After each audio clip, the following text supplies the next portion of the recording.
The story begins by explaining that after the Second World War, many large tower blocks were built. These buildings were meant to be places where people with little money could live easily, paying very low rent or sometimes no rent at all. This helped a lot of people for a while, but over time, these places began to be used for the wrong reasons, and the government started to find that even rich people were living there just to save money. Once the government realized this, they began a program to tear down all the tower blocks, one by one. But this was not an easy task, because the people living inside did not want to leave. Still, as residents slowly moved out, the buildings started to be demolished. The story focuses on one such tower block, a building named Serenity.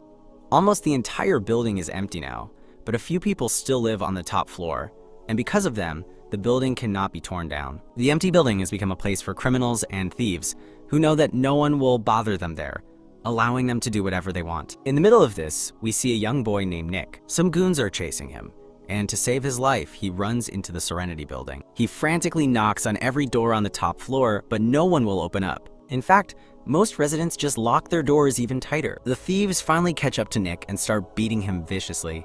Hearing the noise, a young woman named Becky comes to her door. When she looks outside, she sees what is happening. She immediately tries to call the police, but her call is put on hold. Unwilling to just stand by, she comes out to intervene, but the thieves turn on her and start beating her as well. Soon, she is lying on the ground next to Nick. After a few more moments, Becky becomes unconscious. The goons drag her aside, and then they kill Nick. The next day, the police arrive. They question Becky, asking if she saw the people who killed the boy. But Becky refuses. She says that she didn't see anyone. She is terrified and does not want to get involved. The detective presses her, saying, "We found you unconscious at your door, and you have bruises on your face. I know that you saw those people." But Becky denies it again and starts to close her door. The detective makes a final plea, saying, "I take responsibility for the safety of my witnesses," but she still won't say anything. The detective leaves, angry and frustrated. A while later, a man named Curtis comes through the hallway with his two companions. He is collecting the weekly protection money from everyone. Becky doesn't give him any. Then, a man named Neville comes out of his apartment. He lives with his wife, Vivian. He only gives Curtis enough money for his wife. After collecting what he can, Curtis leaves. In another room, we see a man named Paul who is an alcoholic. He is trying hard to quit drinking. A bottle sits in front of him. He tries his best not to touch it, but in the end, he can't stop himself and starts to drink.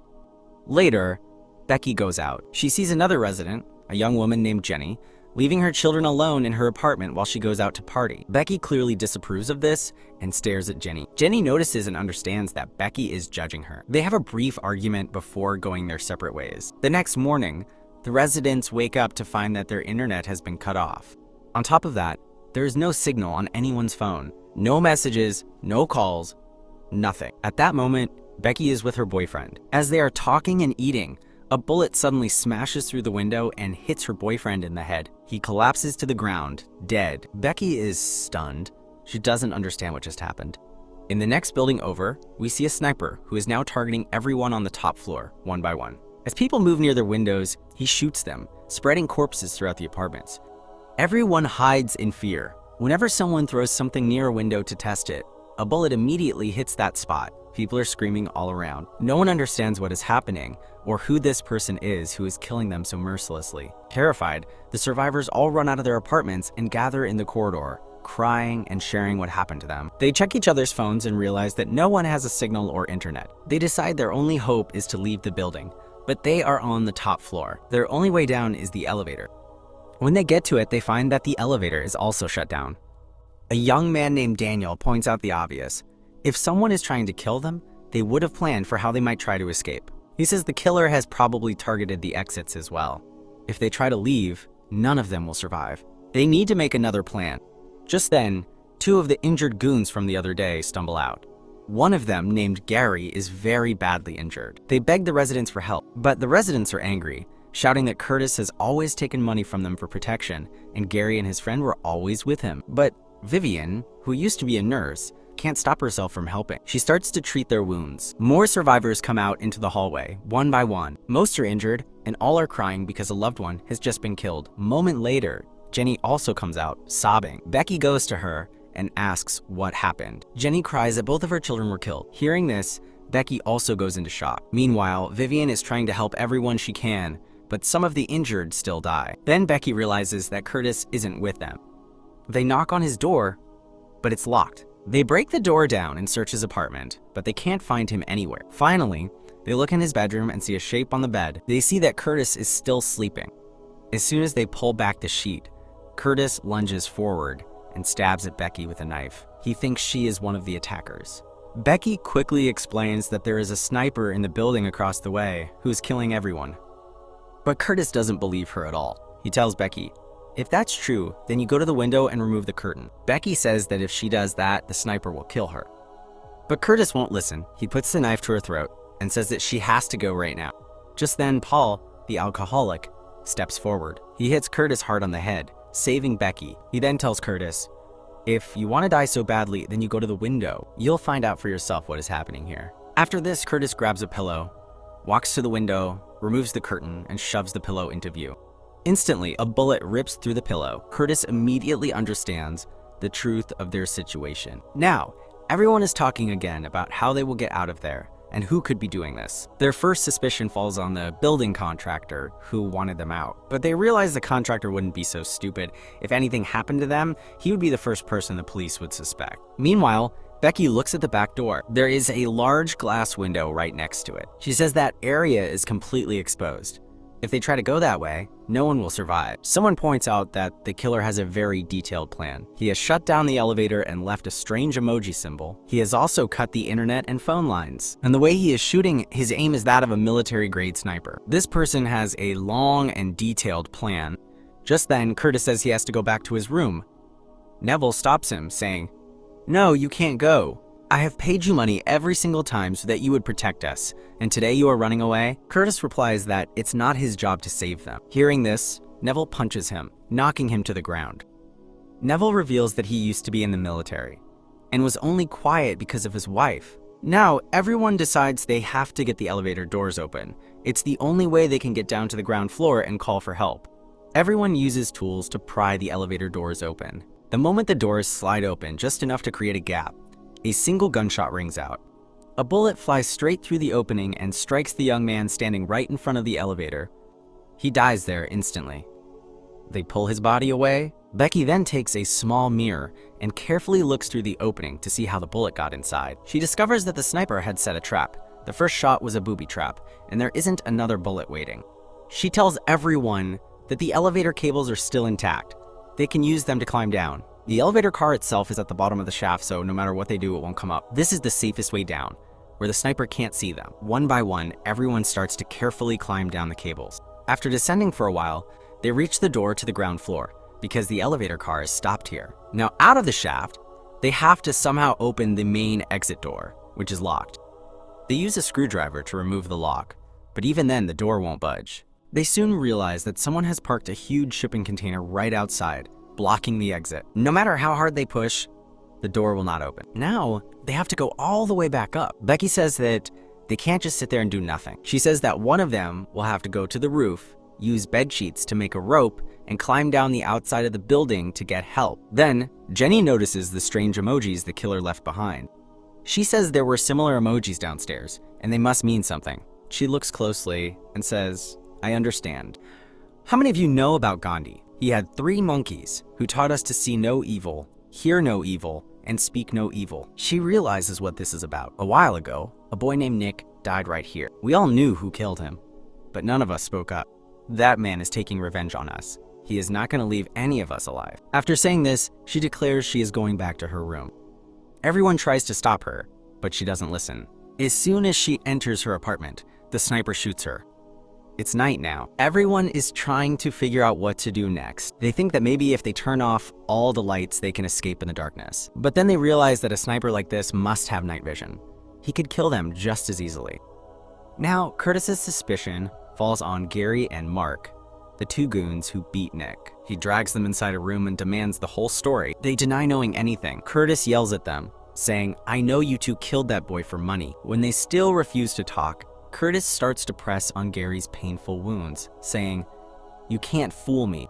Tell me the truth, right now." Finally, they confess. They say that yes, they beat Nick, but they didn't know that he would die. They were just trying to scare him into paying them. Now the other survivors have heard the whole confession. They understand that Because of these two men, all of their lives are in danger. They all decide that if they hand Gary and Mark over to the sniper, he might spare their lives. Curtis tells the two that they have to take responsibility and go to the window. When they refuse, Curtis gets angry. First, he drags Mark to the window. A bullet hits him in the head. After seeing this, Gary tries to run away, but Curtis catches him. He also drags him to the window, and the sniper shoots him too. Curtis comes out and tells everyone what he did, that he got them both punished by the sniper.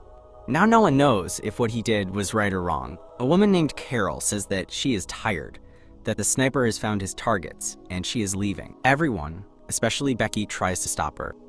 But Carol doesn't stop and says to Becky, "What difference does it make to you? You haven't lost anyone you love. Your dead partner. He only used to come to you to sleep. I have lost my loved one. I know how painful it is, and I don't want to lose another." As soon as Becky hears this, she slaps her. After everyone calms down, they agree they have to try the back road. Carol is ready to go, but she wants her son Daniel to stay inside first. She will go out and check if it's safe, and then Daniel will follow. First, she puts her hand out. When no bullet is fired, she starts to move forward. After going a little far, she reaches the door. Then Daniel also follows her, but as soon as she leaves the doorway and takes 2 steps forward, the sniper shoots her. Daniel hides behind a door. The sniper first shoots his hand, then, when he falls, the sniper shoots him too. After seeing this, everyone's hope is gone, because their last plan has also failed. Becky says that there is only one way left, and that is the roof. She says, "I am going to the roof," but Paul stops her and says, "If you go and something happens to you, all these people will be trapped. None of them have the strength to figure things out like you do. That's why I will go. I have no one in this world." After hearing this, Becky hugs him. Now, everyone pulls out the fire hose for Paul to climb down, but before he can go, his whole body starts shaking. He tells them that he is an alcoholic and hasn't had a drink in over 24 hours, and he is going through withdrawal. Curtis brings him alcohol, and after drinking, Paul is ready to go. They break open the roof door, but as they do, Neville's wife, Vivian, steps in front of the opening, and a bullet comes straight and hits her in the chest. After seeing his wife dead, Neville breaks down, but the others secretly make it onto the roof. They hide while Paul begins to climb down the fire hose, but after a little while, the sniper finds him. He starts shooting at the hose. Curtis tries to distract the sniper, but he keeps shooting at the hose. After a few more shots, the hose is cut, and Paul falls to his death. Now Becky is completely broken. She also wants to run out into the open, but Curtis holds her and drags her back inside. After coming inside, Becky says that there is only one way. They have to set the building on fire. Then the rest of the city will be able to see and come to help. But before setting the fire, the 3 of them, Becky, Curtis, and Neville, sit down and eat. They don't know what's going to happen, and they want to enjoy their last moments. After eating, Curtis sends Becky and Neville downstairs. Then he starts sprinkling oil in every room. He puts metal in the microwave, turns on the gas, and sets the place on fire. As he is coming down, the fire spreads. When the microwave explodes, the fire grows even more. Curtis is also coming down, but the stairs break and he falls down, breaking his leg. Becky and Neville pull him out and start to treat his injury. Down on the ground, security guards see the fire and try to call the fire brigade, but there is no signal on their mobiles. They start to move forward to investigate. As soon as they come forward, they see the corpses, but before they can do anything, the sniper appears and shoots them. Becky has seen these things. She tells Neville to take Curtis and go to a room, because the sniper must be coming inside. She hides near the elevator. Then he comes inside. As soon as he enters, he first throws a smoke grenade. Now he can't see anything either. Taking advantage of this, Becky comes out. She sees that there is a nail gun in a toolbox. She brings it inside and suddenly starts shooting at the sniper, who is injured. Now the sniper also comes to kill her. Then Neville and Curtis come from inside and attack him. His gun has now fallen down. First of all, they remove his mask, and then they find out that the sniper is not a stranger, but the detective who came to question them at the beginning. He says in anger, "You have no right to live, because an innocent person was killed in front of you, and none of you would be a witness." After hearing this, Becky says, "And what did you do? You killed 2 innocent children of Jenny.